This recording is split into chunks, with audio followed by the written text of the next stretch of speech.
History books told you that Greece gave the world science, that Europe brought light to a dark Africa. But this is not the truth. The truth is older, deeper, written in the stars above Africa and in the bones of its soil. Today, we will uncover Africa's hidden legacy, the science before colonization. Let's begin with the stars. For as long as humans have looked at the heavens, Africa has been the mother of astronomy. The Dogon people of Mali, for example, had knowledge that shocked Western scientists. They knew of Sirius, not just the star we see, but a second star, Sirius B, invisible to the naked eye. Invisible even to Galileo's telescope. Yet the Dogon described it, its orbit, its density. How? This was not guesswork. This was not accident. It was knowledge passed down, encoded in stories, in symbols, in ceremonies, a science older than Europe's instruments. Travel east to Egypt, and we find pyramids aligned perfectly with Orion's belt.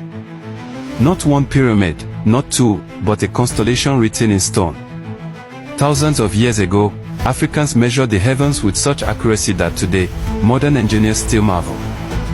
Go further south, to Nubia, and you find stone calendars, megalithic circles older than Stonehenge. They mark the solstice, the equinox, the rising of the sun. They understood time, the seasons, the universe. While Europe was still in darkness, Africa was already mapping the sky. But what is astronomy without mathematics? Let's go to Central Africa. In Congo, a small object was discovered, the Ishango Bone. It looks simple. A piece of bone with markings. But those markings are not random. They are calculations, 20,000 years old. Yes, 20,000 years before modern mathematics, Africans were doing multiplication, division, prime numbers. Think about that, while much of the world was still hunting and gathering, Africans were already doing advanced arithmetic. Then look at the pyramids. These were not accidents of architecture. They required geometry, engineering, and precise measurement. They aligned with the stars, yes, but also with mathematical perfection. The base of the Great Pyramid, for example, is almost a perfect square. The difference in length between its sides, just a few centimeters. And this was done over 4,000 years ago, with tools that European scholars said were primitive. Yet primitive tools built monuments we still cannot fully explain. And mathematics was not just for monuments. African villages were built with fractals, repeating patterns at every scale. From the circle of huts, to the streets, to the markets, the design was self-similar, efficient, beautiful.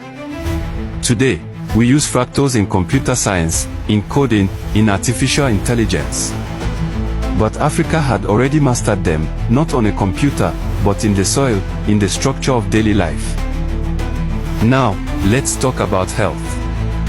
We are told that medicine is European. But the truth? Africa had doctors, surgeons, and pharmacists thousands of years ago. In Egypt, a papyrus was discovered, the Ibas papyrus. Written 3,500 years ago, it contains more than 700 medical prescriptions. For asthma, for diabetes, for stomach problems, for wounds. This was a medical textbook long before Europe could even spell the word medicine. But medicine was not only in Egypt. Across the continent, Africans were healers, scientists of plants, masters of herbalism.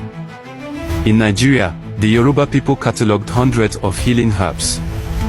In Ethiopia, medicinal knowledge was passed through generations. In South Africa, Sangomas treated illnesses with precise combinations of plants. These were not just traditions, they were science.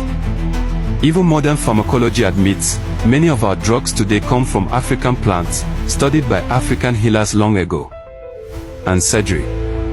Yes, Africa knew it too. Ancient surgeons practiced stitching, bone setting, even early forms of caesarean operations. They knew anatomy, they knew sterilization with wine and honey, long before Europe adopted such practices. Africa was not the patient of history. Africa was the doctor of humanity. But here is what makes African science different. In Europe, science was often separated, numbers here, medicine there, philosophy somewhere else. But in Africa, science was holistic. Knowledge was not just about facts, it was about balance, about harmony. The Egyptians called it Moat, the principle of truth, justice, and cosmic order. The Akan spoke of wisdom connected to nature. The Zulu understood that the individual is nothing without the community. This is Ubuntu, I am because we are. This philosophy shaped African science. Medicine was about healing the body and the spirit. Astronomy was about connecting heaven and earth. Mathematics was about order in society, not just numbers on paper. Africa's science was not cold. It was alive, breathing, human. And today, in a world facing climate change, disconnection, and technology without morality, maybe it is Africa's philosophy of science that the world needs most. A science that is advanced, yes, but also humane.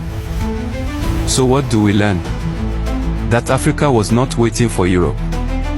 That Africa gave birth to astronomy, mathematics, medicine, and philosophy.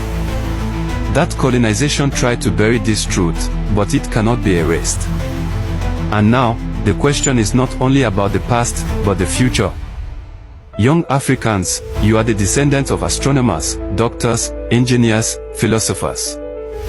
Do not believe the lie that you are behind. You are not behind, you are the continuation of greatness.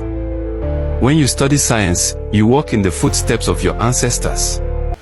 When you code, when you build, when you heal, you are reviving a legacy that belongs to you. So rise. Reclaim your history. Reclaim your knowledge.